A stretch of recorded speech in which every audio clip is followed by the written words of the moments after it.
We are rocking and rolling here. As you might see in my weekly blast email, we just passed crossover date, which is the date by which all Senate bills are supposed to be out of the Senate and into the House and vice versa. There's always a lot going on, a lot of flurry. Today, as part of Women's History Month, I paid tribute to Rachel Carson, whose book Silent Spring educated the world, and certainly the United States and President Kennedy, about our impending environmental crisis. I didn't know she had so many Maryland roots, having gotten her master's at Johns Hopkins, living in Silver Spring, and she is buried in Rockville. Also, to honor Women's History Month, you might want to check out my latest Kibitzing with Kagan about the head of our 911 board. So look for that on my YouTube channel or on Apple Podcasts. Music is a big part of my life, and I was encouraged to go to Frederick last weekend because a middle school student wrote a song about me. He picked me as his inspirational figure whose courageous leadership made a difference. And he wrote a song about my work on 911, which was so amazing. 2 verses, one about my friend Carl Hand, and the other about one of the other people who died in my district when 911 failed. It was beautiful, and Roman Jackson is only a middle schooler, and I know he's got a great future if he continues writing music. It was performed professionally. You can watch it on my YouTube channel. I've got the video up there. After crossover, all of my bills that pass the Senate have to be heard by the House of Delegates for their consideration.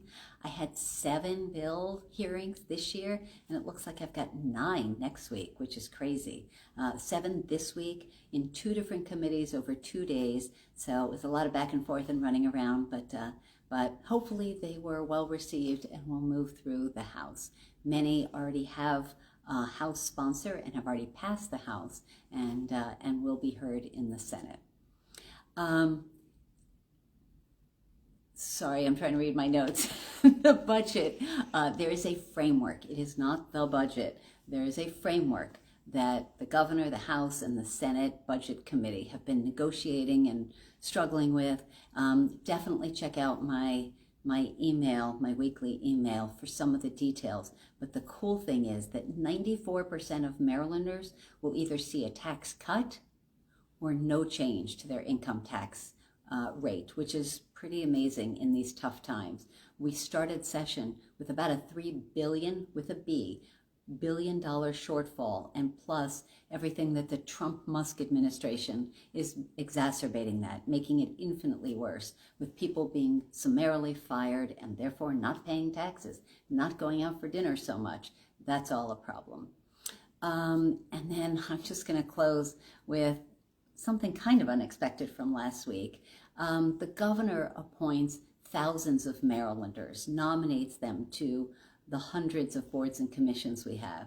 And there was one who was nominated that I thought was woefully undeserving.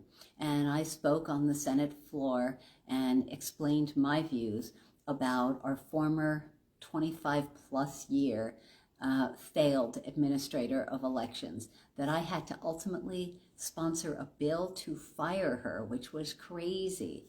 So I spoke for a few minutes and was able to have my Senate colleagues join me in rejecting her nomination. Now, I love our governor, and we have a terrific appointment secretary and team, but Linda Lamone should never have been nominated for a prestigious and important commission. So I was glad that my colleagues joined me in that. There is so much more going on. Definitely, if you're not getting my emails, sign up through my website, CherylKagan.org. The deadline for scholarships is coming up, and so much more. But thank you for watching. Follow me on social media. Take care. Stay safe. Bye-bye.